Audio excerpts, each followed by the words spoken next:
So tampering in the NBA is a bit of a slippery slope because, number one, we all know it's happening. And I think it's fair to believe that no matter what the NBA would do, they're never really going to be able to stop it because you're always going to have a way. Whether it's crypted text messages between people that don't really work for organizations or whatever, right? But even so, I can't fault the NBA for at least trying to find ways of stopping this, because you don't want the idea that players and their agents are in with teams before they're actually on the team, right? I mean, hell, the idea of me saying before they're on the team, that freaks the NBA out, I have to imagine, right? Because they want it to be a level playing field. They attempted that with the max contracts, didn't work, and now they're also attempting it with tampering. I mean, some things we've seen recently, not the NBA's like rules, but things that would make them think about this is like Clippers officials going to Raptors games, scouting Kawhi. We had, of course, LeBron and Clutch Sports trying to strong-arm Anthony Davis to the Lakers. However, the thing that is tough about this is, like, can you really punish them for any of that? Like, is it wrong for Clippers scouts to go to a Raptors game? No, it isn't. And I don't know how you're supposed to prove that they were there for Kawhi. Now, I guess, could you attempt to set some ground rules in terms of how much they can actually interact with Kawhi? Yes, but even then, that's tricky, because what if one of them is a friend with Kawhi? What are you going to do? You're going to stop people from talking with each other? That's kind of weird. And the other side, right, with Anthony Davis, I mean, look, AD and LeBron, both in Clutch Sports, both represented by Rich Paul. AD says he wants to go to the Lakers, the team LeBron is on. We all understand what was going on there. But again, Anthony Davis technically did not do anything wrong in the rules of whatever you would consider tampering. Anthony Davis just asked for a trade, and his agent attempted to get him to a team, and for what it's worth, the Lakers, they gave up a lot of stuff. I mean, their draft pick situation is pretty bleak for a while now. So you could argue they didn't really do anything wrong. Now, you could also argue they did because, again, they strong-armed Anthony Davis to the Lakers. But, you know, all that stuff. So again, can the NBA really stop that? I don't know. Probably not. I guess the starting point would be,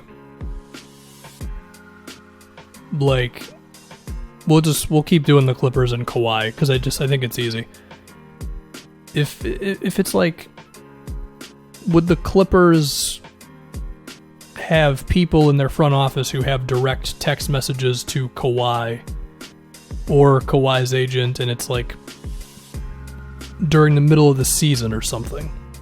Could that be considered tampering? I guess. Even then, I think the exact text messages would have to be put into question. I don't think interaction would be enough. But if it was specifically like, hey, we want you, we're going to pay you this, we're going to trade these guys to get you, hey, do what you can to like make your team not want to keep you, okay, that's understandable.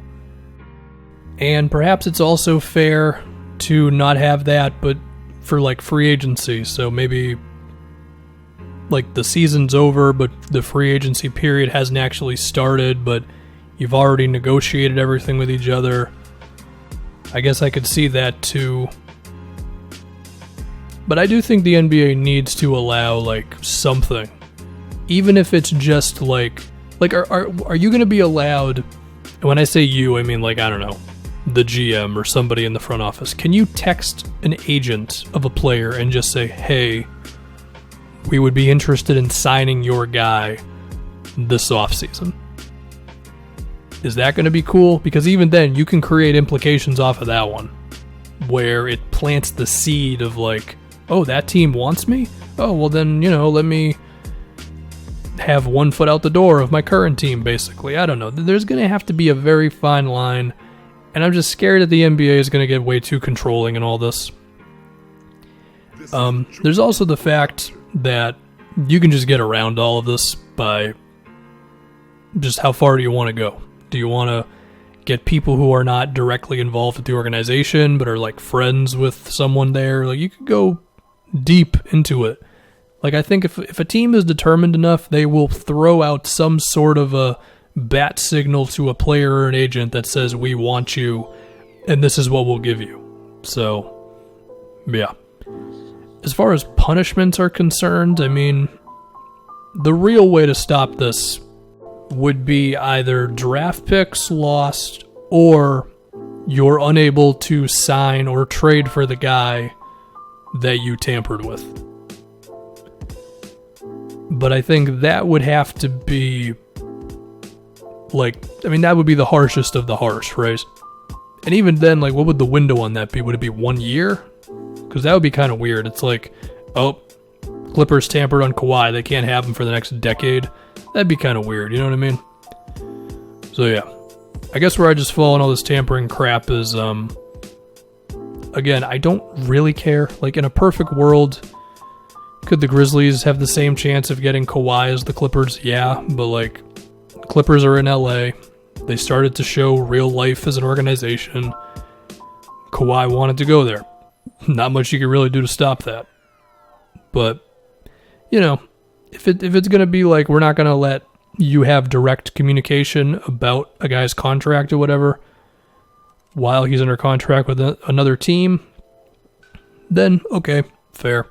I don't really think it's going to stop it. I don't think the NBA is going to have this world in which nobody talks to anybody, and then the moment free agent moratorium begins, then it's suddenly, oh wait, this team wants to sign me? Oh, cool, man. It's not going to happen. But if the NBA wants to create the illusion that it could happen, or perhaps even like push it 2% in that direction, because this could have some effectiveness, then okay, cool. I don't think it's going to change the NBA like that, but I don't know. Shout out Adam Silver.